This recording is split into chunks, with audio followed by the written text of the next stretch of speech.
Muito bom dia, queridos amigos, queridos irmãos da IBNJ, nessa manhã tão maravilhosa, essa manhã tão abençoadora que nos traz novos tempos, né? O primeiro domingo do mês de outubro, não é isso também? Primeiro domingo do mês de outubro, esse mês tão importante na história da Igreja Batista Nova Jerusalém. Por quê? Porque é o ano em que nossa amada igreja ela completa 35 anos de existência. É um mês muito importante para nós, muito importante para você, querido membro da IBNJ. E esse mês ele vai ser um mês diferenciado, né? Nós temos um mês aí com uma programação toda especial, toda preparada para você, que vai poder participar conosco de forma virtual ou você que vai estar presencialmente nos cultos aos domingos. Mais para frente vamos falar sobre essa volta dos cultos que retornam hoje, daqui a pouco, às 5 da tarde, o primeiro culto e às 19 horas o segundo culto, para você que fez as inscrições através do aplicativo. Mas aí no finalzinho da EBD a gente fala um pouco mais sobre isso. Então, queridos, hoje nós vamos falar sobre uma história muito importante, né? E essa história ela tem tudo a ver com o tema do nosso mês, o tema da nossa igreja para o ano de 2020, que foi colocado lá como meta no coração do pastor Mateus, sobre reconstruir pontes quebradas. Então, esse mês de outubro nós vamos retomar, né, mais forte essa ideia de reconstrução, reconstruir pontes. E durante todo o mês nós vamos trabalhar o livro de Neemias. Vamos trabalhar o livro de Neemias ao longo de todo o mês. Hoje na escola bíblica a gente vai estar falando sobre Neemias. Nos cultos da noite, o pastor Mateus falará também sobre Neemias. Em todas as nossas escolas bíblicas, nós vamos trazer um pouco da história de Neemias. Bom dia, irmã Irene. Bom dia, irmã Irma. Deus abençoe suas vidas. Tamires, bom dia. Bom dia, William. Bom dia, irmãos. Que Deus esteja falando ao nosso coração, né? Dentro dessa proposta de reconstrução, que a gente possa ouvir a palavra de Deus, possa ouvir aquilo que o Senhor tem a nos ensinar nessa manhã, né? E que a palavra de Deus ela possa ficar registrada, guardada em nosso coração, para que possamos aplicá-la, né, no nosso dia a dia. E como o William falou, né, hoje nós terminamos aí a nossa série, né, Pessoas como Nós. Já está lá no nosso YouTube, no nosso canal no YouTube. Quem não conseguiu assistir pode acessar, né? IBNJ, Igreja Batista Nova Jerusalém. Lá a gente tem toda a nossa série, né? Pessoas como Nós, da nossa EBD. As nossas mensagens do domingo do Setembro Amarelo também, de Frente para a Luz, estão lá, né? Assim como outros materiais também. E aí hoje a gente inicia esse novo ciclo, né? Finalizamos um ciclo semana passada e hoje nós iniciamos outro. E aí, nessa proposta de reconstrução, falaremos, né, sobre Neemias. E vamos chegando umas pessoas, né? Pastor José Gabriel Lizardi Carvajal. Muito buenos dias, Pastor José. Deus le bendiga a ti e a sua família, meu amigo. Les mando saludos desde Brasil para Chile, Pastor. Lleve nuestro abraço a nossos irmãos. Então, já deixa aqui o seu like. Isso, aperta como é que é o nome do coraçãozinho? Amei. Amei. Clica aí já no amei, várias vezes aí. Clica no curtir, né? No joinha lá do curtir. E vamos, assim, turbinar a nossa relevância dentro da rede do Facebook. Tá já certo? Compartilha, né? Abre a sala de vídeo, para que mais e mais pessoas, né, possam ter acesso a esse material. Com certeza, e você também pode aí já reunir sua família aí na sua sala, pega o seu maravilhoso café, aqui está o meu, você pode pegar o seu café aí já, porque essa manhã é manhã de aprendizado, é manhã de reconstrução, e hoje nós vamos voltar no tempo do Antigo Testamento, fazendo uma viagem milenar, que nos deixará exatamente no tempo da reconstrução da cidade de Jerusalém, do templo, dos muros, Mas para que a gente fale da reconstrução da cidade, precisamos entender o que aconteceu. Apenas um trechinho, né, que antecede essa reconstrução. A reconstrução veio depois de quê? Qual foi o período que o povo de Israel ele passou antes que a reconstrução ela começasse? Quero só lembrar você que, muito embora o povo de Deus estivesse passando problemas de cativeiro, estivesse sido levado cativo pelos impérios, é muito importante frisar que Deus ele nunca deixou de trabalhar na história e ele sempre teve um projeto para o seu povo, né? Desde os tempos de Moisés, mesmo com o povo na escravidão do Egito, Deus já havia feito uma promessa para Abraão de que o seu povo estaria naquela terra por alguns séculos e logo em seguida esse povo marcharia desse lugar de escravidão rumo a uma terra que ele tinha reservado para a descendência de Abraão. E tudo isso veio acontecendo. Durante o deserto, o povo andou em círculos, sofreu no deserto pela sua rebeldia ao Senhor, sofreu no deserto por causa da sua desobediência, pela sua insistência em adorar outros ídolos. E então esse povo não entrou, apenas uma geração que veio depois, mas Josué e Caleb entraram na terra prometida. E Deus continua trabalhando ao longo da história bíblica e nós vamos te mostrar que ele continua trabalhando hoje ainda. Deus ele não faz nada na história da humanidade sem um propósito verdadeiro. Verdade. A gente vai perceber como que o nosso Deus ele é tão maravilhoso, tão poderoso, que ele tem a capacidade de trabalhar, de agir em favor do seu povo, mesmo no cenário de destruição, de desolação, de ruínas. O nosso Deus é esse Deus poderoso que reconstrói vidas, que reconstrói histórias, né? Que restaura os muros, restaura todas as ruínas, enfim.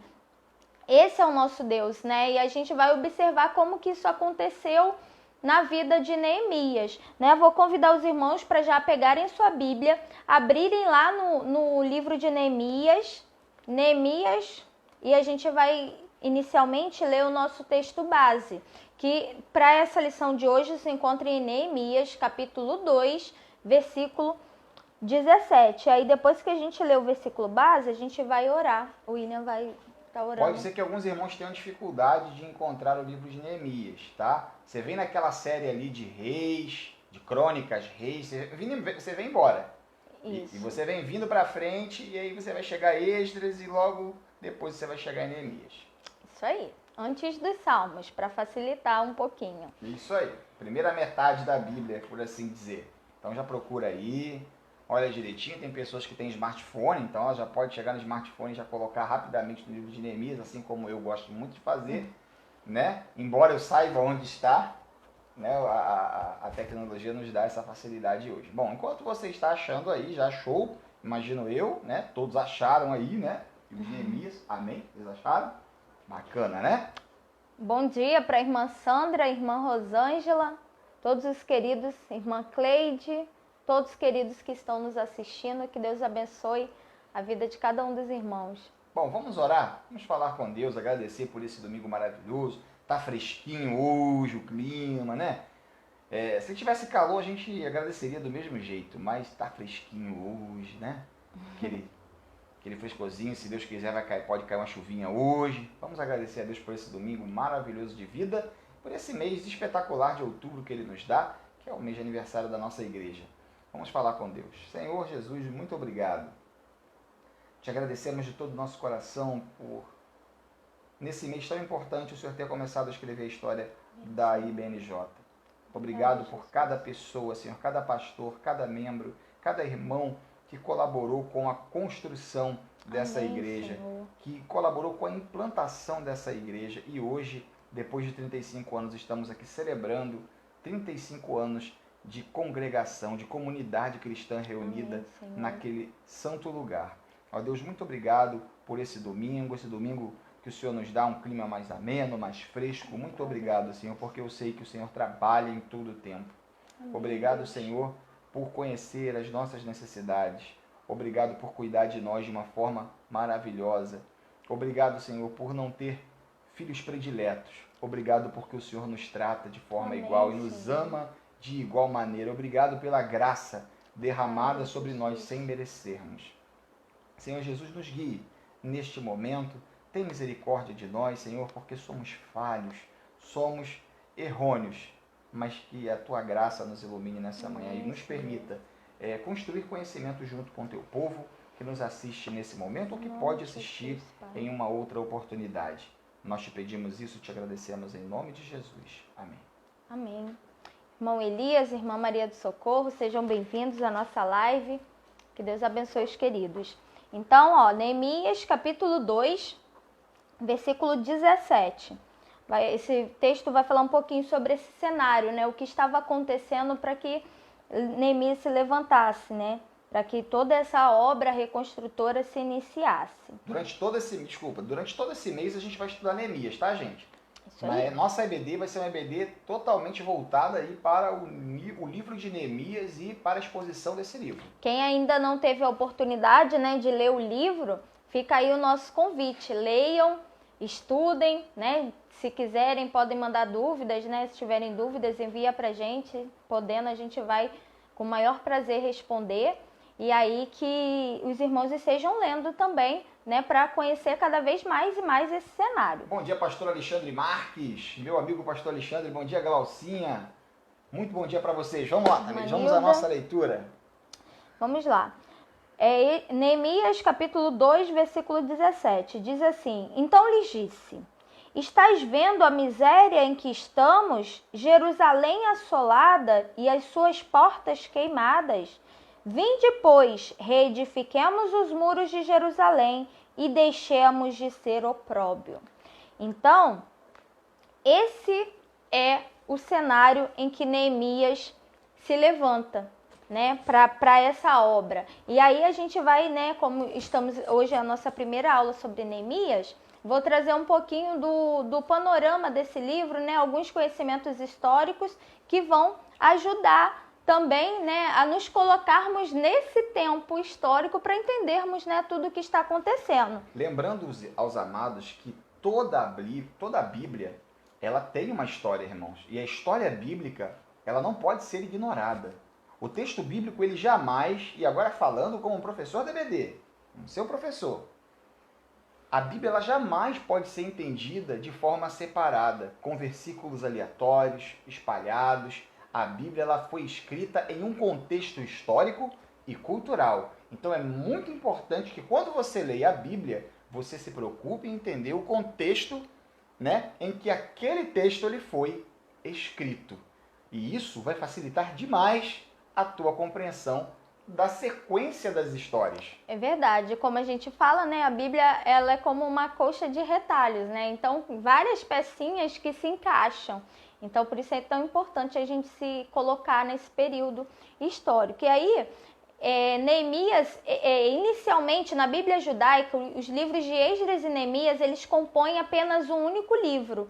Então, Esdras e Neemias na Bíblia judaica formam apenas um livro. Só que na nossa Bíblia, né, ele foi separado. Por isso, a gente percebe que há uma similaridade muito grande entre esses dois livros e provavelmente tenham sido escritos na mesma época. Por personagens contemporâneos, né? Exatamente. Esdras, Neemias, a gente percebe assim, esses personagens pós-exílio babilônico, né? Esdras, Neemias, a própria Esther. Zorobabel, Ageu, Zacarias.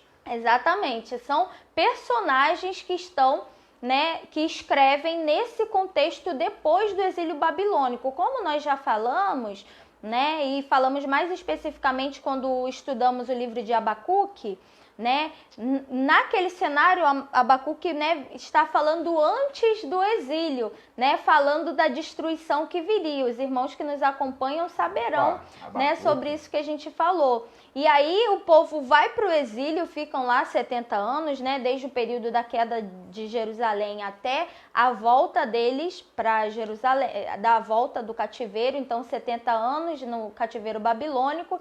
E aí, né, após esse retorno, né, mais ou menos 150 anos dessa destruição de Jerusalém, que Neemias surge para reconstruir. É importante a gente lembrar, irmãos, o quanto foi destruída Jerusalém. Jerusalém foi totalmente destruída. Verdade.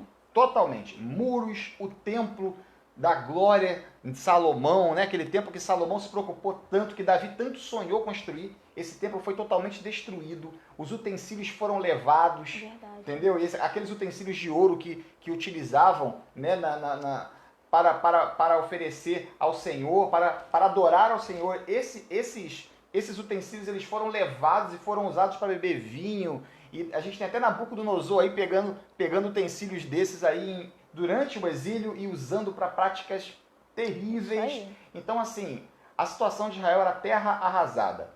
Jerusalém era uma terra arrasada. Não tinha perspectiva de que ia começar tudo de novo. Ela foi totalmente destruída, tá? Não sobrou nada, apenas ruínas.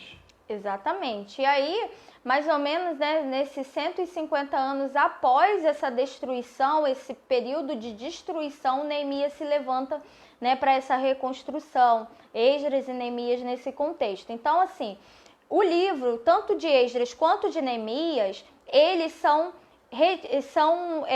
tirados, né, da fonte histórica que era muito comum na vida de Esdras e Neemias, porque ambos costumavam fazer diários, registrar as suas memórias, né? Então eles registravam possivelmente nos diários. E aí, pela tradição judaica, né, como Esdras, ele tinha esse talento Escriba, ele era, né? por ele ser um escriba também, né, pelos seus talentos literários, acredita-se a tradição, né, a tradição judaica acredita que tenha sido Esdras que tenha compilado todo esse material e formado o livro, né, que hoje pra gente é separado, Esdras e Neemias. E aí você vai dizer pra mim, mas vem cá, William, o que isso tem a ver com o que vocês vão falar sobre Neemias? Isso tem tudo a ver com o que nós vamos falar. É verdade. Fica aí com a gente que você vai entender o porquê de Esdras escriba, o porquê de Neemias copeiro do rei.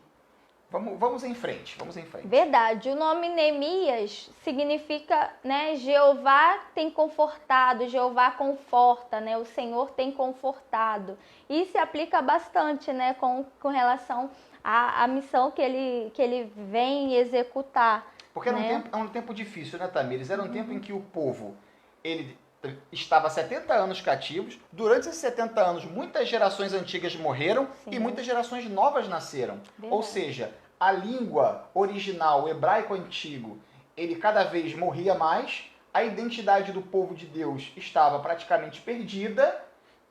E uma nova geração que não conhecia Deus nascia. Sim. Então, nascia num cenário... Nascia num contexto totalmente...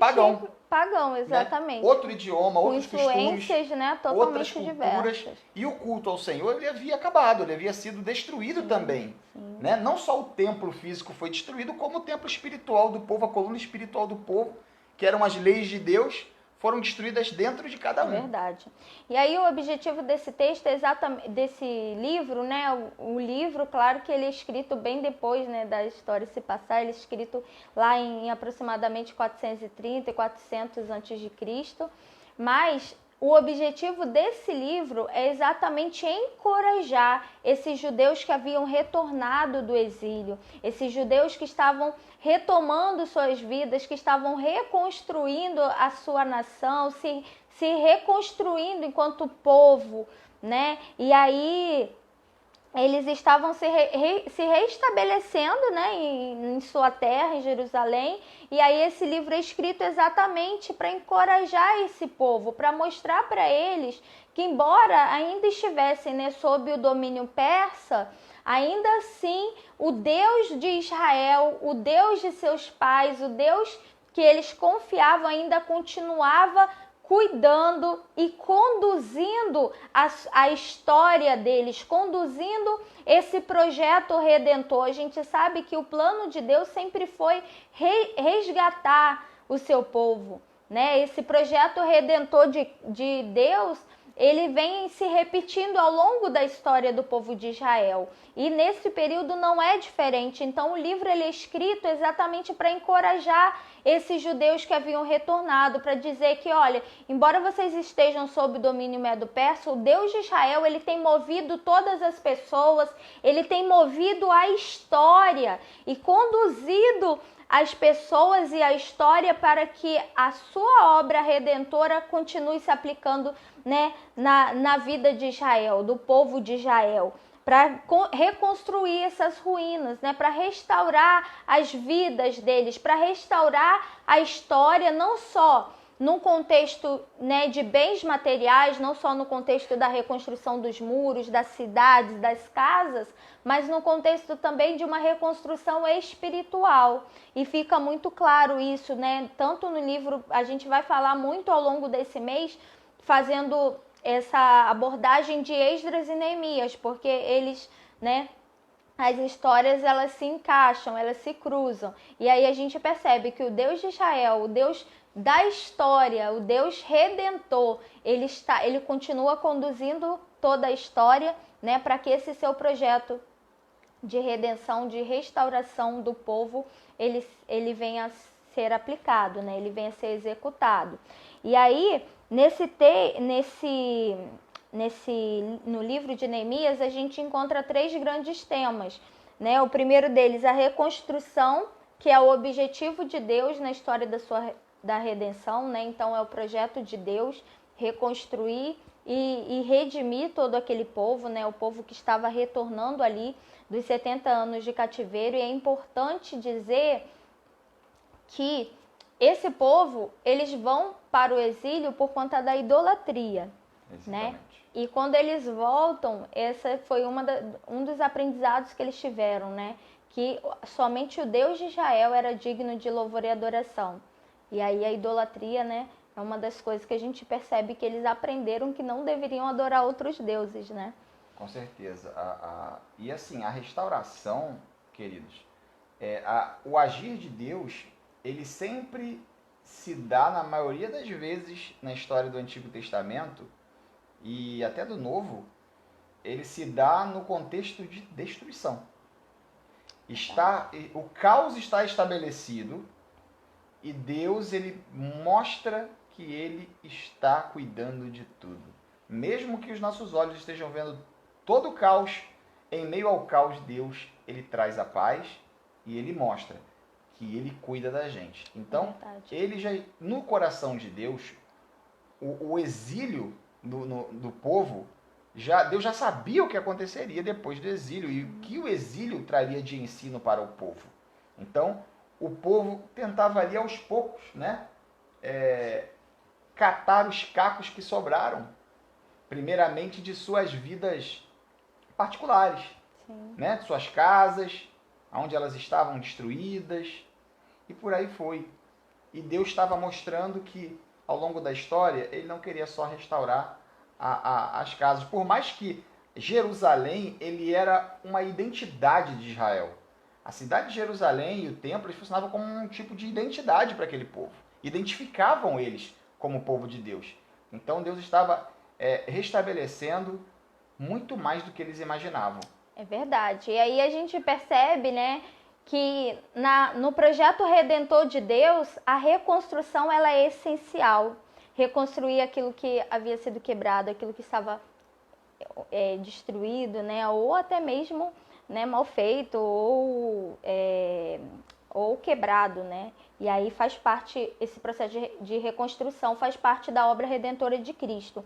A segunda coisa, né, na realização desse projeto, todo o povo de Deus é imprescindível. Por quê? Porque Deus usa o seu povo como seus agentes, os agentes humanos, né, para a execução desse projeto.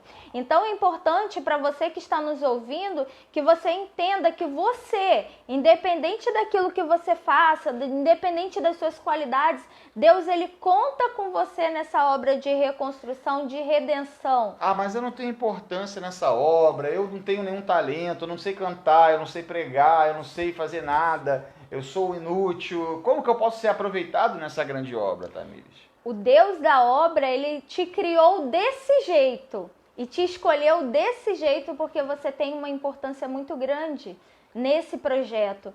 Deus, quando ele vai reconstruir, e a gente vai ver, quando começarmos a ler o texto, a gente vai perceber que Deus usou cada detalhe, Deus usou as pessoas específicas. Às vezes a gente pensa assim, né? poxa, mas eu não sei pregar, eu não sei falar da palavra de Deus. E aí eu trago à sua memória que nesse mesmo contexto, Deus usou Esther. Opa! Esther, Bem lembrado. ela não pregava, não falava, né? Mas Deus usou Esther para que através da vida dela o povo de Deus não fosse destruído. Chegou um momento até que ela chegou a duvidar o que ela estava fazendo ali. Exatamente, se sentiu incapaz, né? Com certeza. E aí Mordecai dá aquela palavra para ela. Quem sabe não foi para isso que o Senhor te botou aí? Exatamente. Então a gente percebe que Deus ele usa cada um, porque todos nós, todo o seu povo tem importância. Se você é filho de Deus, você faz parte dessa obra de redenção do Senhor. Com os seus talentos, não quer dizer que você tenha que saber tudo, que você tenha que ser como fulano é. Não, Deus não tem filhos preferidos, Deus não tem dons e talentos prediletos. Isso aí que você está falando é muito importante. Eu quero dizer para você aqui, junto com a Tamires, Deus não tem filhos favoritos. Esquece isso, gente. Se você acredita no mito dos filhos favoritos de Deus, esquece. Não há. Se você não, Deus ele me trata com carinho que eu percebo que ele não trata outras pessoas. Mentira! Esquece isso. Deus não tem filhos prediletos, ele nunca teve. Amém. Ele trata todos nós de forma igualitária. Ele nos ama e derrama sua graça na mesma medida e na mesma proporção a todos nós. Isso. É óbvio que ele vai se manifestar na vida de cada um de nós de formas muito diferentes. Mas a medida de seu amor, ela é justa. E vai usar cada um de nós de maneiras diferentes, naquilo que ele já nos deu, naquele dom, naquele talento que ele já nos dotou, já nos deu. Então, a gente precisa, né, identificar e se colocar à disposição, porque nós, né, o povo de Deus, todos são agentes de Deus nessa obra reconstrutora, nessa obra redentora. Né? Você sabe, nós já falamos aqui no início que Esdras ele era o quê? Fala aí. Esdras era um escriba. Alguém que é um escriba é uma pessoa mega intelectual. Para você ser um escriba, você tem que saber ler, interpretar os textos e talvez até reescrevê-los em outros idiomas. Sim, e ele era responsável pelos comunicados oficiais do rei. Olha era isso. Ele que escrevia, né, esses comunicados para enviar para as nações, essas coisas todas. Você não sabia isso sobre Esdras, agora você sabe. E aí você fala assim, poxa, Esdras era um cara tão erudito. Agora, Neemias era o quê, Tamires? Qual será que era a profissão nobre, ilustre do Neemias? Neemias era copeiro do rei. Ele fazia parte, né, desse serviço real. E aí, dentro da sua função, ele era muito... A sua função como copeiro do rei era de grande valor no reino, porque ele era responsável por guardar, né, o vinho do rei e também impedir que esse vinho, que o rei fosse envenenado. Fiz igual o irmão Elias agora, ó. Né? Então, Esdras, ele era responsável, ele tinha esse cuidado de servir ao rei e de zelar pelo rei, exatamente. Ele era, né? Porque a pessoa imagina logo, a copeira é aquele cara que lava o copo. Não, irmãos. O copeiro, ele cuidava de tudo que o rei bebia, de tudo que ia pro copo dele. Porque era muito comum... Tanto do servir quanto do guardar o local onde armazenava, né, os vinhos, para que ninguém... Muitos golpes aconteciam naquele tempo e muitos reis eram envenenados. Então, Neemias ele garantia o bem-estar e a segurança do rei. E uma coisa interessante é que não é qualquer funcionário que chega à presença do rei. E tem a sua confiança, né? Exatamente. Neemias tinha exatamente essa confiança para se apresentar e servir ao rei. Não era um homem erudito, não era um escriba, mas ele tinha posição, a sua importância no grande projeto de Deus de reconstrução. Exatamente. Esdras, ele tinha a sua... Você vai ver lá na frente que Esdras tem a sua importância, Neemias tem a dele, Zorobabel tem a dele, Esther vai ter a dela também, Isso. E cada pessoa... no seu devido lugar, com seu devido talento, é usado nessa grande obra de Deus, essa grande reconstrução. É verdade. Uma coisa muito marcante que a gente vai ver mais um pouquinho à frente é que não adianta, quando a gente é chamado para um motivo, né, para fazer alguma coisa, se a gente tenta ultrapassar aquilo, não dá certo. Não acontece, porque aquilo que você tem que fazer, é você que tem que fazer, não será outra pessoa. Não é para aquilo que Deus ele designou para que você faça, não serão outras pessoas que executarão em seu nome, né? Então, ou para você, porque eu estou falando isso, mais à frente vocês vão saber. Primeira lição de hoje, todos nós somos peças fundamentais, cada um com a sua qualidade, com seus adjetivos na grande obra de reconstrução que o Senhor está fazendo. E todos somos filhos amados de Deus, exatamente, né? Somos essenciais para esse projeto redentor do Senhor. Com certeza. E aí, o terceiro grande tema é que a palavra de Deus ela é essencial e importantíssima em todo esse processo de redenção, de reconstrução. E aí isso fica muito evidente, né, William, no livro de Neemias, porque no capítulo 8, no versículo 1, diz que o povo ouviu a palavra de Deus. Né? Através de Esdras, o povo ouve a palavra de Deus, o povo entende, o povo compreende a palavra de Deus. E aí no capítulo 9 vai dizer que esse povo, após ouvir, após entender, esse povo, ele confessa os seus pecados. Eles se arrependem e eles confessam os seus pecados, no capítulo 9. Então, a palavra de Deus, se a gente falou, né, do projeto redentor de Cristo, de restaurar as ruínas, não só materiais, como também espirituais, a palavra de Deus ela tem essa função essencial. No capítulo 8, o povo ouve a palavra de Deus, o povo entende, e no capítulo 9, eles se humilham perante o Senhor. Eles se arrependem, eles confessam os seus pecados, e ali toda essa reconstrução espiritual ela acontece em suas vidas. E aí eu quero chamar a sua atenção para você que de repente fala assim, mas o pastor William Tamires só fala de Antigo Testamento. Você sabe o que essa ideia de destruição do templo e reconstrução nos lembra, Tamires? O que te lembra essa ideia de destruição do templo e reconstrução do templo? Usa aquele termo que aí todo mundo vai saber. Né? Você se lembra que Jesus, pouco antes aí, algum tempo, pouco antes da sua morte, ele está ali no templo e ele fala que ele vai destruir aquele templo. E em 3 dias ele vai reconstruir aquele templo e ninguém entende nada porque eles falam que aquele templo levou centenas de anos para ser reconstruído. Ali Jesus está falando que quando Deus ele quer reconstruir algo, não interessa quanto tempo o homem levou para reconstruir. Ele tem poder para reconstruir de acordo com a sua vontade. Verdade. Então, esse templo destruído e reconstruído, Jesus ele menciona novamente o que acontece lá.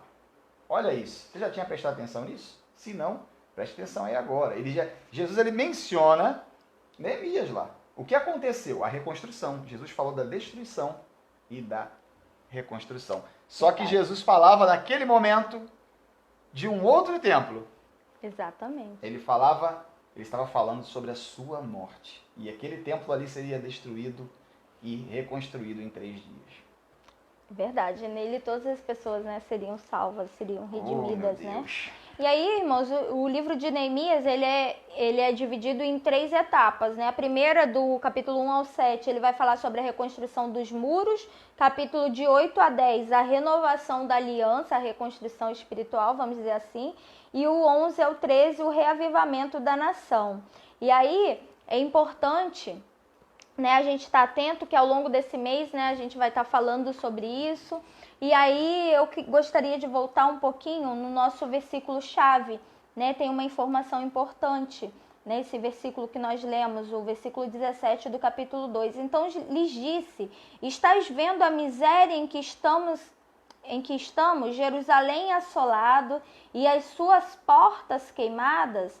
Vinde, pois, e reedifiquemos os muros de Jerusalém e deixemos de ser opróbrio.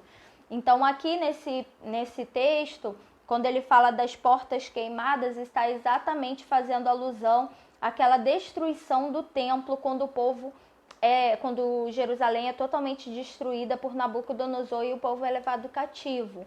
Então, ele está essa referência aproximadamente 150 anos, né, desse tempo.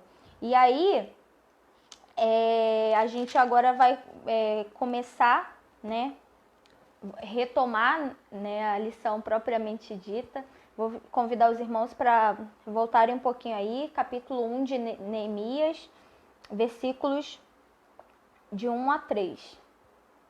Diz assim: a palavra de Neemias, filho de Acalias, no mês de Quisleu, no ano 20º. Ponto. Aqui, irmãos, tem várias referências, né? E aí, vou terminar esse versículo 1. Ó, as palavras de Neemias, filho de Acalias, no mês de Quisleu, no ano 20º, estando eu na cidadela de Suzã. Talvez você tenha pensado, por que a Tamires parou aí? Porque nesse versículo tem informações muito importantes. Primeiro, no mês de Quisleu, no ano 20º, estamos falando aí de 446 a.C., né? E aí provavelmente entre outubro, mais ou menos ali entre o mês de novembro e dezembro, novembro e dezembro. E aí, quando ele fala assim, estando eu na cidadela de Suzã, o que é a cidadela de Suzã? Como nós já falamos, né? Neemias era copeiro do rei, e aí ele servia a família real. Quando fala na cidadela de Suzã, está se referindo à residência de inverno dos reis persas. Assim como Dom Pedro ele tinha, né, aqui no Brasil suas residências de verão, de inverno, no Jardim Botânico, em Petrópolis. Né? Então, da mesma forma, a família real ela tinha residência. Da mesma forma que o presidente dos Estados Unidos tem a sua casa de campo, onde ele se retira com a sua família, os reis também tinham nesse tempo. Exatamente. Aí os reis persas, no inverno, né, eles ficavam na sua residência na cidadela de Suzã. Informações importantes aí.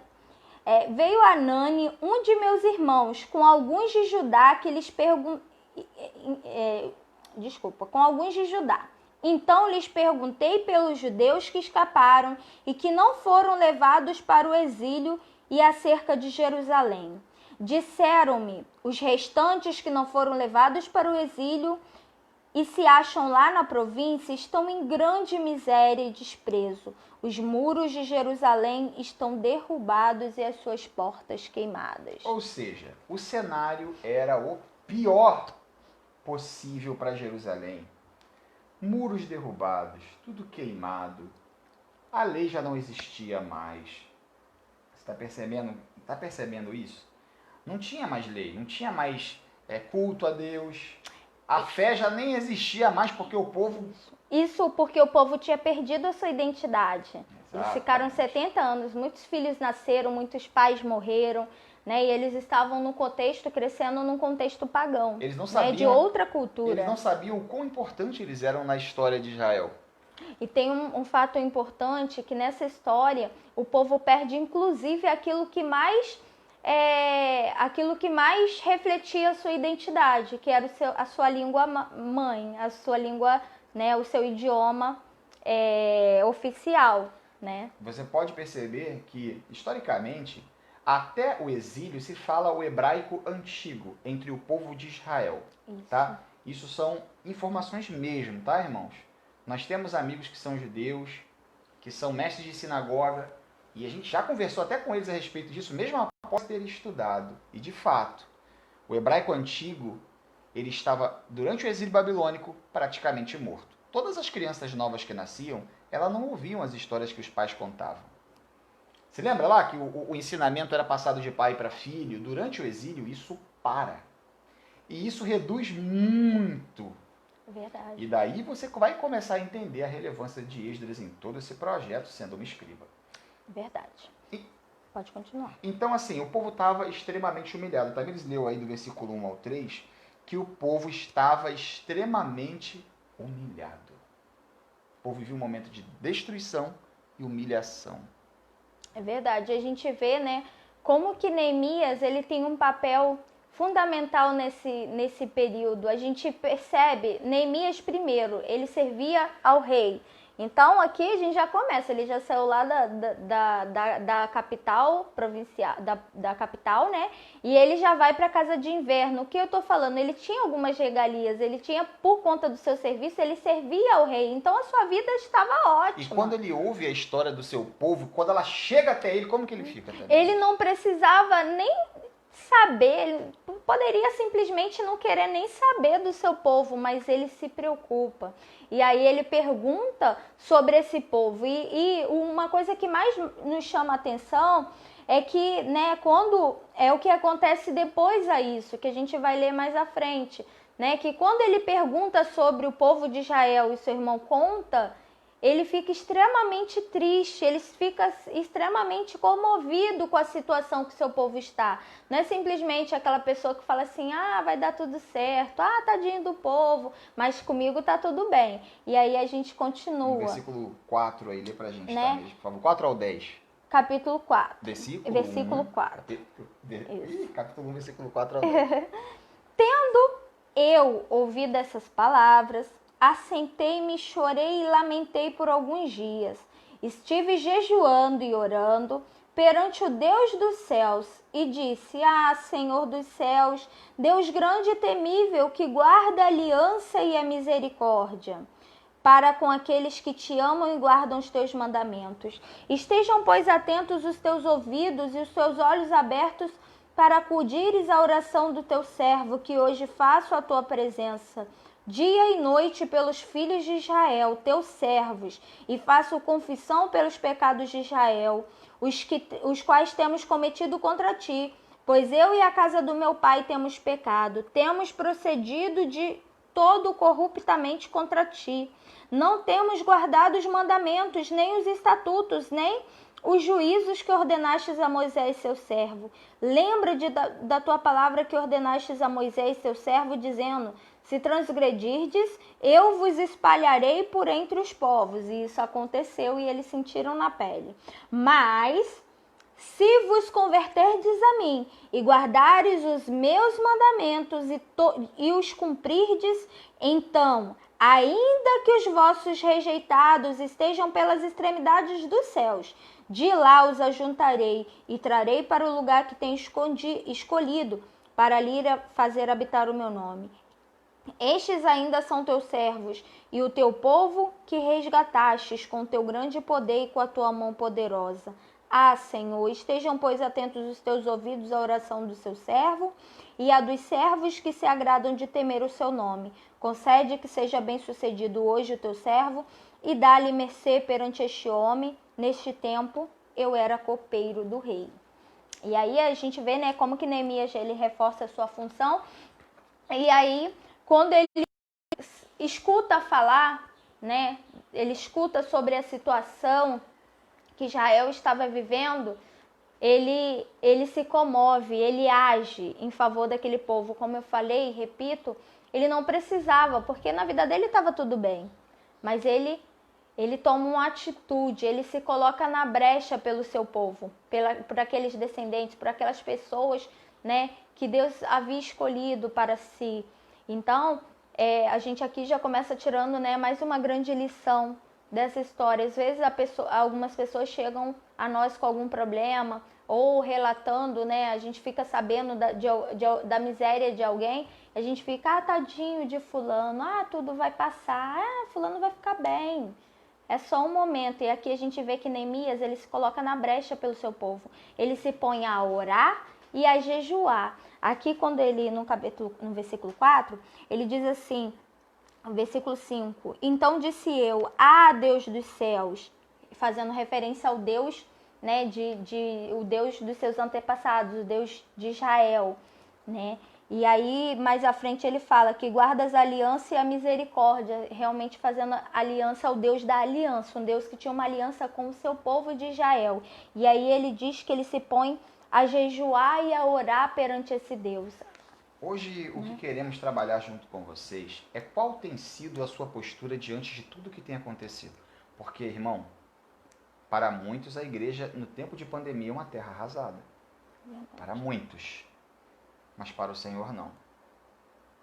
E estou aqui sendo muito verdadeiro com os amados, e é E nós temos muitas igrejas retornando com os cultos, inclusive a nossa hoje retorna com os cultos às 17 horas, de 17 às 18 e de 19 às 20.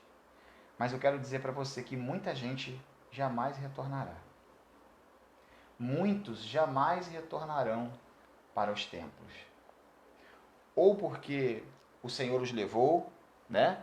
Aprove a Deus levá-los para que não sofressem, ou porque talvez ela perdeu a sua identidade, ou talvez nunca conheceu o verdadeiro Deus.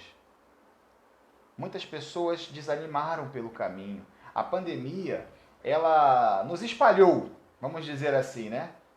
A pandemia, ela meio que espalhou o povo. Só que neste momento, Deus começa aos poucos a trazer o seu povo ao templo de volta. Mas para que pudéssemos voltar ao templo, Deus primeiro precisa nos juntar como igreja. Isso. E lembrando que igreja não é o templo, tá? Então Deus ele começa a nos reagrupar como igreja de todas as partes do Brasil. Numa nova forma, né? Num novo normal. Não é porque você está acompanhando ou vai acompanhar as celebrações online que você continua espalhado. Não, como o William falou, esse trazer de volta, né? Reagrupar a igreja não o templo e não no templo, mas a igreja, esse entendimento de corpo, de estarmos preocupados uns com os outros, de nos colocarmos na brecha uns pelos outros, de orarmos e clamarmos a Deus uns pelos outros, né? Porque a gente sabe que esse é o novo normal. Muitas pessoas não poderão retornar para o templo, mas estarão conectadas, estarão assistindo online. Então, assim, Deus ele nos reagrupou nesse novo normal. E estamos tanto online quanto fisicamente na igreja. Vamos estar. Durante muito tempo, muitos não poderão estar fisicamente no templo, mas isso não te faz deixar de ser igreja. Verdade. Você não tem que mergulhar em uma tristeza profunda, irmão, por não estar podendo congregar. É triste sim, mas a tua tristeza tem que ser grande, porque existem muitos irmãos nossos sofrendo. Quando você coloca o teu desejo de congregar e a tua carência de congregar acima do corpo de Cristo, você, assim como eu, se tiver esse pensamento, estou sendo egoísta. Congregar é um detalhe. Antes de congregar novamente, o povo precisa retornar para a terra, trabalhar como um corpo, para depois reconstruir tudo, restaurar o culto e depois se reunirem para a leitura das Escrituras. Então você está vendo a ordem das coisas com Neemias. Então, querido, a tua importância que participa online é a mesma importância de quem participa a partir de hoje nos cultos presenciais. Então, qual é a tua atitude diante do que está acontecendo? Qual é a tua atitude diante daqueles que não poderão, de repente, estar lá no templo? Você está orando por eles? Você tem orado por essas pessoas? Você tem jejuado? Tem pedido a Deus por elas? É verdade. Sobre a vida de Neemias, a gente percebe, fica muito nítido que ele era um homem de oração e um homem temente a Deus, né? Temer a Deus não é ter medo de Deus, mas é conhecê-lo, é obedecê-lo, é se colocar perante Ele, é entender aquilo que Ele deseja de você, é ouvir, né? E se colocar perante Deus também como intercessor. Então a gente percebe isso, né, sobre a vida de Neemias. Aqui no versículo 3 diz assim, quando ele relata, ele fala, né, que os restantes que não foram levados acham-se lá na província, estão em grande miséria e desprezo. Os muros estão derribados e as suas portas queimadas. Como eu já falei, né, essa destruição que ocorreu. Mas, antes disso, na primeira, e aí eu volto naquele tema, né, que eu falei que cada um precisa estar, né, onde exatamente foi chamado para estar, né. Anos antes, quando Esdras ele volta, né, com os primeiros exilados que estão retornando para Jerusalém, ele inicia esse projeto de reconstrução. Só que o que acontece? essa obra ela é parada, ela para. Por quê? Porque muitos inimigos eles vêm, né, William, e se colocam aí para impedir esse projeto de ir para frente. E a gente vê que esse projeto de reconstrução só acontece, só termina, né, na pessoa de Neemias, né? Depois os irmãos podem ler lá Esdras capítulo 4. E aí uma coisa, irmãos, que é muito importante, que é muito marcante. A Bíblia vai dizer que que Neemias, quando ele volta a Jerusalém, né, ele faz todas as coisas, ele vigia, né, quando ele vai fazer ele vai dar uma volta, vamos dizer assim, por Jerusalém para ver a real situação, né? E aí, quando ele vai dar essa volta por Jerusalém, a Bíblia vai dizer aqui no capítulo 2, vai dizer que ele fez isso em silêncio, sem que ninguém soubesse. E aí, só depois que ele observa tudo, vê que tem condições de começar, e aí que ele compartilha, né? E depois a gente vai entrar mais a fundo sobre esse tema. E aí, continuando, no capítulo 2, diz assim: no mês de Nisan, de novo, no ano 20º do rei Artaxerxes, uma vez posto o vinho diante do rei, eu o tomei para oferecer e lhe dei. Ora, eu nunca estivera triste diante dele. E aí, voltando aqui um pouquinho, a gente percebe que nessa referência aqui, né, quando ele fala no mês de Nisan, é aproximadamente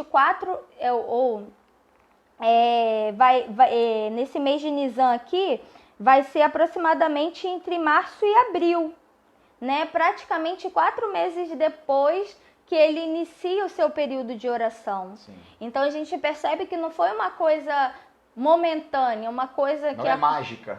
Exatamente. Ele realmente ele propôs em seu coração começar a orar, a interceder pelo aquele povo para que Deus desse estratégia, para que Deus os conduzisse, né? E aí somente 4 meses depois de oração, de jejum lá, que a gente vê que a oportunidade apareceu, né? Deus, enquanto Neemias está nesse período de oração, ele já tem um planejamento que o Senhor coloca no coração dele. Então, no final da oração dele, ele fala: olha, Deus, tenha misericórdia de mim de forma que eu ache mercê, que é uma palavra que eles usavam, que eu ache, que eu seja agraciado pelo rei, que o rei olhe para mim e me ajude, que eu seja contemplado pelo rei, que o rei me veja, que o rei me perceba. Então, só que assim, Neemias não estava triste porque para fazer beicinho para o rei ter pena dele. Não, ele estava assim. Durante esses meses, foram meses muito difíceis para Neemias, porque Neemias ele conhecia o seu povo, ele conhecia a história do seu povo, e ele sabia das promessas, tanto que ele começa a oração dele citando as promessas de Deus, né, que Deus fez. Que se o povo se arrependesse, ele viria, e mesmo que o povo tivesse espalhado, ele trairia todo mundo de volta e os faria uma nação novamente. Então Neemias ele sabia do que ele estava falando.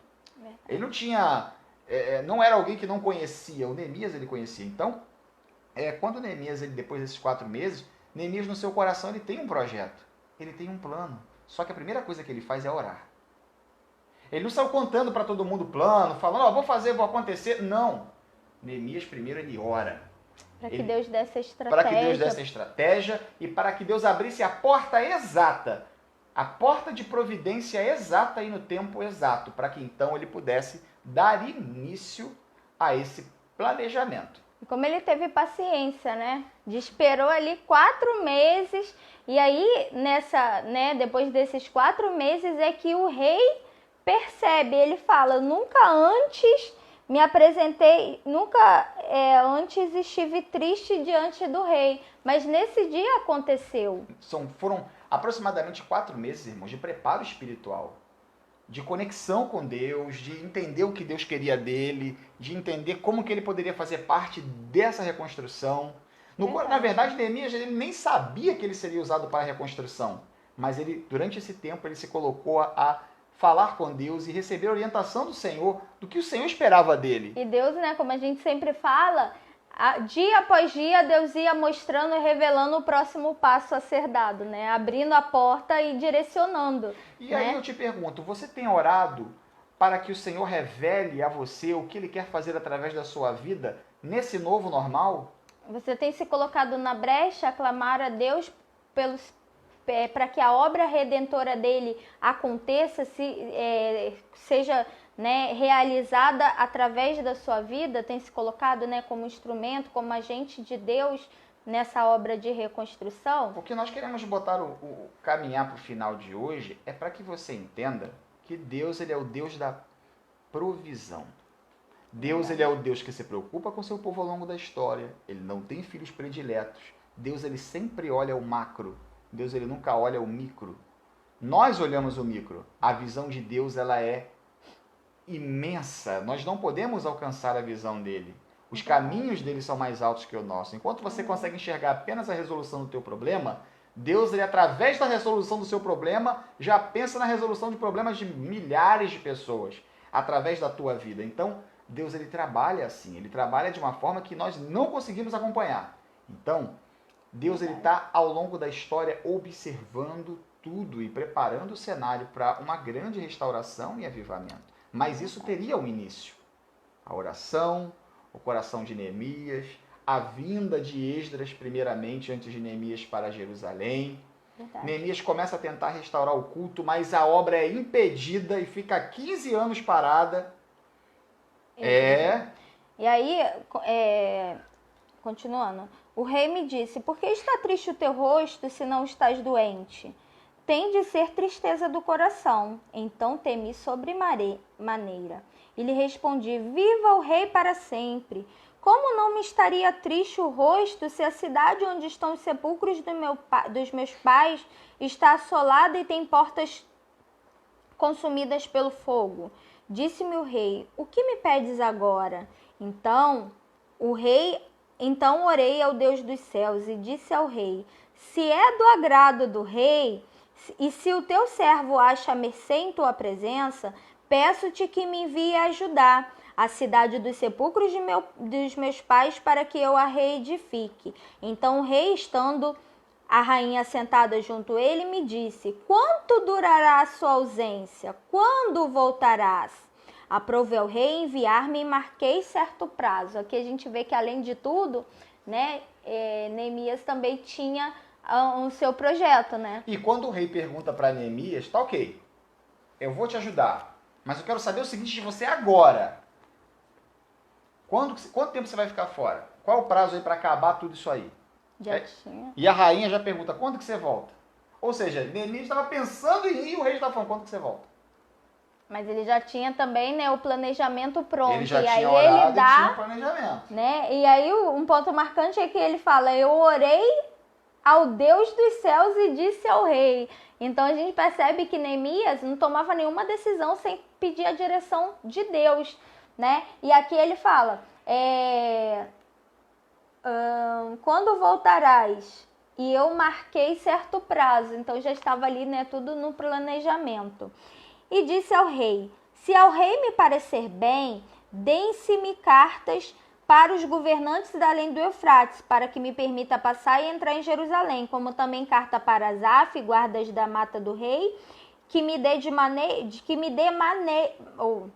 dê madeira para as vigas da porta da cidade, da cidadela do templo, para os muros da cidade e para a casa que deverei alojar-me. E o rei mais deu, porque a boa mão de Deus era comigo. E aí, mais à frente, cheguei a Jerusalém, onde estive 3 dias. Eu estou lendo no capítulo 2, tá, irmãos? Cheguei em Jerusalém, onde estive 3 dias. Então, à noite me levantei, e uns poucos homens comigo. Não declarei a ninguém o que Deus propusera no meu coração para fazer em Jerusalém. Não havia comigo animal algum senão o que eu montava. De noite saí pela porta do vale para o lado da fonte do dragão e para a porta do monturo, e contemplei os muros de Jerusalém, que estavam assolados, cujas portas tinham sido consumidas pelo fogo. Passei à porta da fonte, ao açude do rei, mas não havia lugar por onde passasse o animal que eu montava. Subi à noite pelo ribeiro e contemplei ainda os muros. Voltei, entrei pela porta do vale e tornei para casa. Não sabiam os magistrados aonde eu fora, nem o que fazia, pois até aqui não havia eu declarado coisa alguma, nem aos judeus, nem aos sacerdotes, nem aos nobres, nem aos magistrados e nem aos mais que faziam a obra. Por que a gente abordou esse ponto aqui? Quando Neemias ele reconstrói, a gente já viu que ele orou, ele se preparou em jejum e oração, ele fez o seu planejamento, Deus direcionou para que ele pedisse, né, as cartas do rei, pedisse também o recurso e o rei providencia. E Neemias, mais do que tudo, ele também tem sabedoria, tem discernimento, esse discernimento. E por que a gente reforça, né, e faz questão de trazer, assim como na Bíblia, né, que ele reforça 2 vezes que ele não contou para ninguém. Por que disso? Por que estamos falando nisso? Porque lá em Esdras, no capítulo 4, a gente percebe que quando Esdras ele volta com o povo, né, nessa primeira leva de retorno do cativeiro, Esdras chega exatamente na festa dos tabernáculos, e aí ele começa publicamente expondo os desejos do coração, o desejo de reconstruir o altar, de reconstruir o templo, de reconstruir a cidade, e o povo começa a ofertar, começa a trazer, só que o tempo em que Esdras ele compartilha com o povo o que vai ser feito, até o dia que a obra começa, dá uma diferença de 7 meses. Então são 7 meses, provavelmente eles estavam nesses 7 meses, que todo mundo já estava sabendo, né? Eles estavam se preparando melhor. E aí, quando a obra começa, 7 meses depois, a obra de reconstrução do templo, 7 meses depois de que foi divulgada, os inimigos eles vêm com aquela palavra, né, para impedir a obra, para subornar os oficiais que estavam responsáveis ali, os oficiais persas, né, que estavam ali responsáveis pela condução de Jerusalém ali, né, e aí eles são subornados e essa obra ela para. Então logo no início a obra para, e como o William falou, né, fica aproximadamente 15 anos estacionada. Então, quando Neemias vai para Jerusalém, nesses 15 anos depois, vamos colocar assim, ele já vai ligado. E aí ele só compartilha com o povo quando? Por que ele sai à noite para ver a cidade? Para ver se tudo que ele tinha era suficiente, se aquele era o tempo de começar. E aí lembra que ele tinha um planejamento? E aí sim, quando ele viu que o planejamento estava pronto e que o que ele tinha era suficiente, que era o tempo de começar a obra, então ele compartilha com todo mundo, todos ficam sabendo e começam imediatamente essa obra. Então é importante, quando Deus ele coloca alguns projetos no nosso coração, a gente precisa, primeira coisa, orar e jejuar nesse propósito, né? Orar e jejuar e se colocar perante o Senhor, né? Para que a gente possa entender, para que Deus envie o recurso, para que Deus nos direcione quando acontecerá, como será, para que quando chegar nesse período o Senhor nos alertar, que a gente veja se realmente dá para executar naquele cenário, e só então depois a gente compartilha, para não dar brecha para que os inimigos venham tentar nos parar. Porque lembra o que a gente fala, que sempre quando a gente pensa em fazer alguma coisa, às vezes Deus coloca alguma coisa no nosso coração, sempre vem aquelas pessoas para nos fazer desacreditar, para nos fazer parar, para nos desestimular.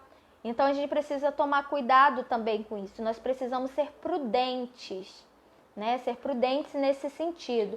E aí aqui, finalizando, diz assim: porém, Sambalate, o horonita, Tobias, o servo amonita, e Gesem, o arábio, quando souberam, zombaram de nós e nos desprezaram, e disseram: que é isso que fazeis?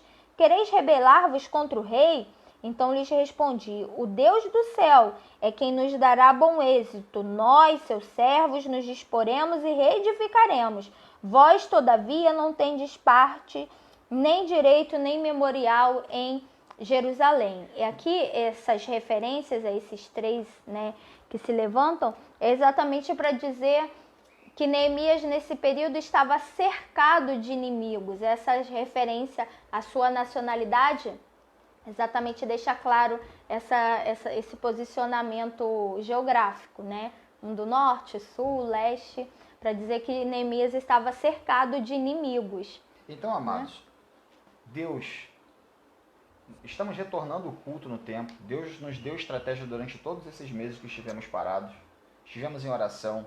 Para muitos não foi tão transparente, né? Mas cada um na sua casa esteve em oração, cada um de nós esteve em oração, cada um da liderança esteve em oração, você que está nos assistindo esteve em oração, e o Senhor, Ele está nos preparando e continua nos preparando para esse novo normal, porque não será como foi antes. Nunca mais será como foi antes, entenda isso, tá? Será diferente. E pode ser muito melhor do que já foi, né? Por isso que a glória da segunda casa da última casa será maior do que a primeira, não é verdade? Então, assim, é muito importante que você tenha isso em mente.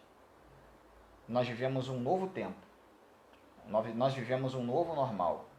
E o Senhor nos dará e tem nos dado multi-estratégias para poder trabalhar em várias frentes. O Senhor é um Deus que trabalha em várias frentes ao mesmo tempo. Então, quando você pensa que Deus está trabalhando apenas aqui, Ele está trabalhando ao mesmo tempo por vários outros caminhos e utilizando várias outras pessoas diferentes. Isso, porque, né, como a gente começou falando, Neemias, ele foi chamado para reconstrução. Esdras foi da reconstrução dos muros da cidade. Esdras, ele foi chamado para reconstrução espiritual, porque é Esdras que vai falar, né, vai ler os escritos originais e vai traduzir, vai interpretar para o povo, para que todo o povo entenda. Zorobabel era praticamente o construtor civil. Então, cada pessoa desempenha um papel na restauração e no reavivamento. Amém. Tá? O reavivamento, ele vem. E quando o reavivamento do Senhor ele vem, ele não impacta só membros da igreja. Ele não é um reavivamento apenas para a igreja. Ele é um reavivamento que, através da igreja, Amém. impacta toda a sociedade na qual ela está inserida. Glória a Deus. Então, Deus ele não pensa só na igreja. Deus ele pensa na comunidade. Deus ele pensa na sociedade. Deus ele pensa em todo o mundo. Amém. Então, o que a gente quer te dizer com toda essa história de Neemias, só o início, porque semana que vem tem mais, né? A gente vai falar quando que os inimigos se levantam. O que a gente faz? A gente vai falar na próxima semana. Mas o que eu quero te dizer é que você, cada um de vocês, é extremamente importante nessa obra de reconstrução e reavivamento, nesse novo tempo que a IBNJ começa a viver a partir de hoje. Já começou a partir do tempo que já começou a quarentena. E hoje, com o retorno do culto presencial, o culto no templo, né? Porque presencial, quando você está online, você está presente. Então, a retomada do culto nos templos é apenas uma consequência de meses de oração, jejum, choro, planejamento. De encontros, né? virtuais. De encontros virtuais entre nós aqui, entre os pastores, entre os líderes. Então, Deus está trabalhando, igreja. Deus está no controle, sempre esteve. A tua igreja hoje ela está reformada, a tua igreja hoje, o teu templo da igreja IBNJ está reformado.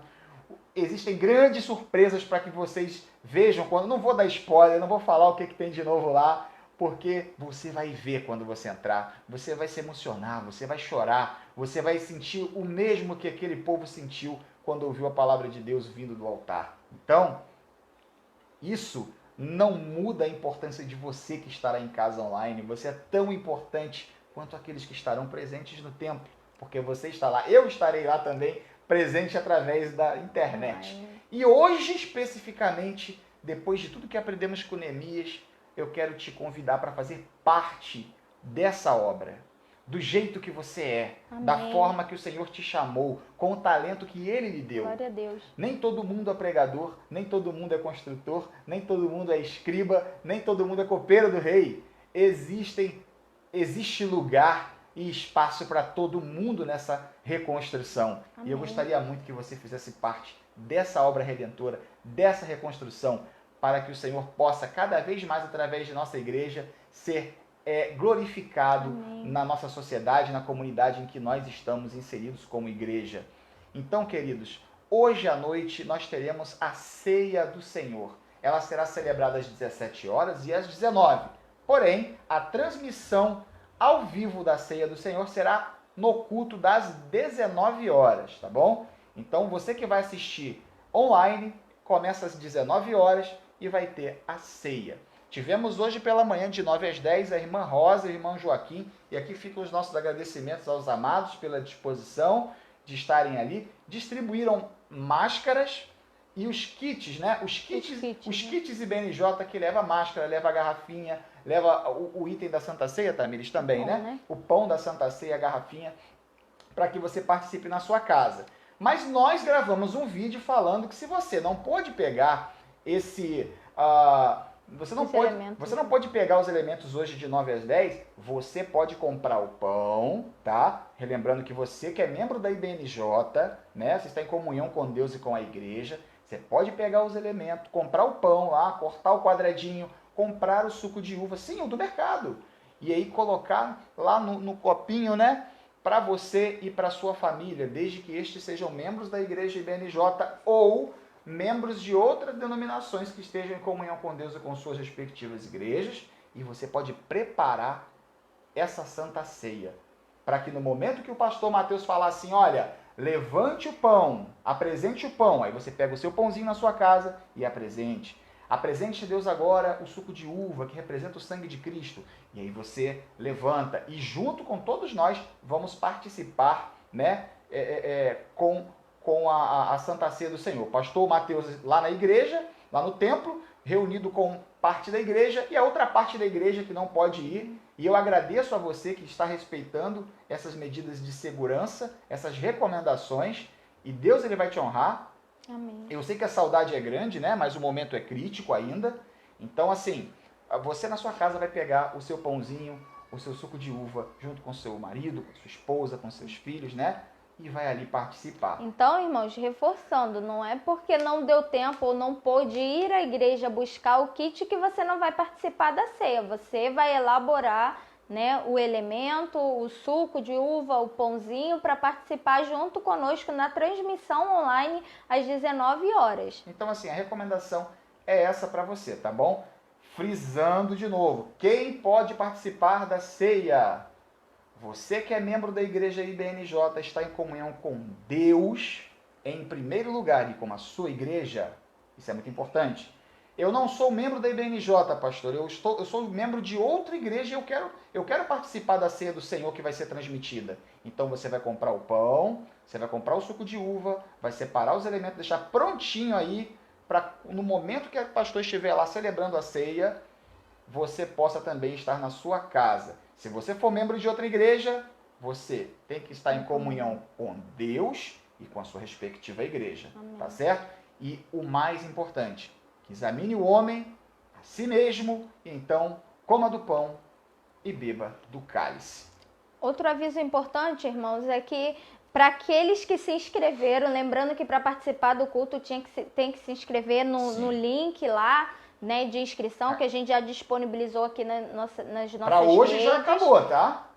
E aí, é importante que lá o nosso bebedouro não estará funcionando, não terá água. Por quê, Tamires? Por questões de saúde, de higiene, né? São recomendações daí do Ministério da Saúde. Então, não teremos água. Então, para você que vai assistir o culto presencialmente, que já fez a sua inscrição, que não é do grupo de risco, que seguiu aquelas orientações e está inscrito para o culto, você precisa levar a sua garrafinha cheia de água, não é garrafinha vazia não. Se você é uma pessoa cheia que bebe muita água, né? leve um caminhão pipa, né? Pastor, bebo muita água, leve um caminhão pipa, mas leve o seu caminhão pipa, tá bom? Então, assim, queridos, a gente está brincando aqui para a gente rir um pouquinho, estamos terminando, mas não podíamos deixar de dar essas informações muito importantes. Ah, pastor, eu sou do grupo de risco, mas eu vou aparecer lá. É contigo mesmo. Vigia, irmãos, obedeçam aí as restrições, né? Assistam conosco, é importante, né? Não pôde participar presencial, participa online no culto das 19 horas, não fiquem de fora. As nossas EBDs, elas continuam sendo online, então todo domingo, no próximo domingo, né, a gente já retoma a nossa EBD às 9 da manhã. Hoje foi um caso excepcional. Mas no próximo domingo, às 9 da manhã, aguardamos os irmãos. E aqui fica o último registro, um desafio. Você que vai preparar a Santa Ceia na sua casa, quando você estiver com os itens da ceia prontos para a celebração, você vai tirar uma foto, uma selfie com você e a sua família naquele momento de celebração, antes, né, na verdade, do momento da celebração, e você vai postar lá no Facebook, né? Ou lá no WhatsApp, mas de preferência ou no Instagram. No Facebook ou no Instagram, com a hashtag Santa Ceia da Família IBNJ. Santa Ceia, família, melhor, hashtag Santa Ceia Família IBNJ. Tá certo? Você vai bater a foto lá e vai botar lá no Instagram, ou lá no Facebook, ou no grupo de WhatsApp, hashtag Santa Ceia Família IBNJ. E todas as fotos que você tirar esse mês no templo, eu sei que hoje quem puder ir vai ficar muito animado, vai tirar um monte de selfie com distanciamento social e seguindo todas as restrições, né? Todos os procedimentos de segurança. E aí, postem na rede social com a hashtag IBNJ35 anos. Então, tudo nesse mês, referente a IBNJ, nesse mês de outubro, você posta na rede social com a hashtag IBNJ35 anos. Não se esqueçam, hein? Tá bom? Então, pastor, eu sou do grupo de risco, eu não posso ir. Eu sou do grupo de risco. Eu também sou do grupo de risco, amados. Eu também não posso ir. Então, tamo junto nessa. Eu vou estar com você e você comigo e a gente lá no celebrando tempo. Às 19 horas na nossa todo transmissão. Mundo junto, gente. Então, não se esqueçam, tá? Importantíssimo. Tua igreja está totalmente equipada, tá? A IBNJ está totalmente equipada e 100% respeitando todas as recomendações do decreto da Prefeitura de Cabo Frio e da Organização Mundial de Saúde, da Secretaria de Saúde, do Ministério da Saúde, de todos os órgãos competentes. Temos lá álcool em gel, temos tapete para asepsia dos pés antes de entrar no templo. Então, tem uma equipe já com os aferidores de temperatura preparada. Então, nós estamos preparados para este primeiro momento. Pastor, e o que vai acontecer depois? Aí eu não sei, amado. Aí eu não sei nem se vai chegar o depois. Mas, hoje, vamos celebrar esse grande retorno. E vamos celebrar nesse mês os 35 anos de existência da Igreja Batista Nova Jerusalém. Bom, amém. Eu vou deixar a Tamires orar agora para a gente finalizar, que já falou muito, né? Muita coisa para falar. Meu Deus do céu. Verdade. E vamos que vamos.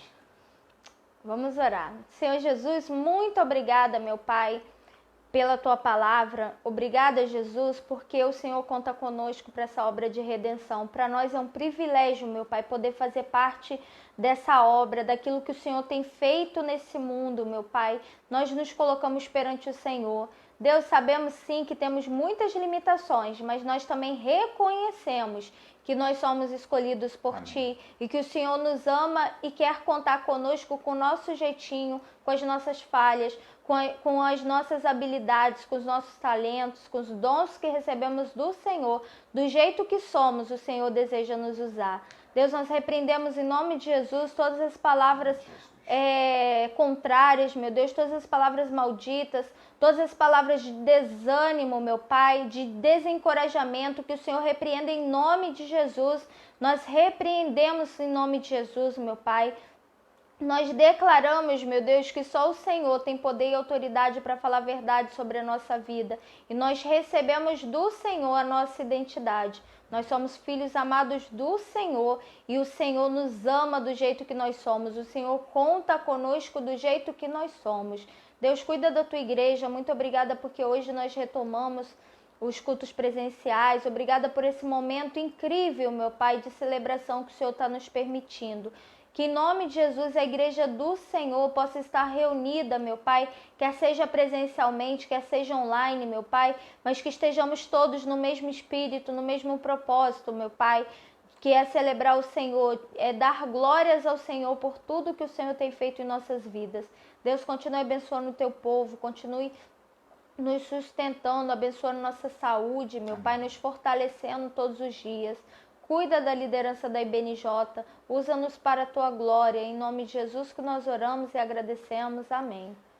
Um bom domingo para você, tá? Deus abençoe você.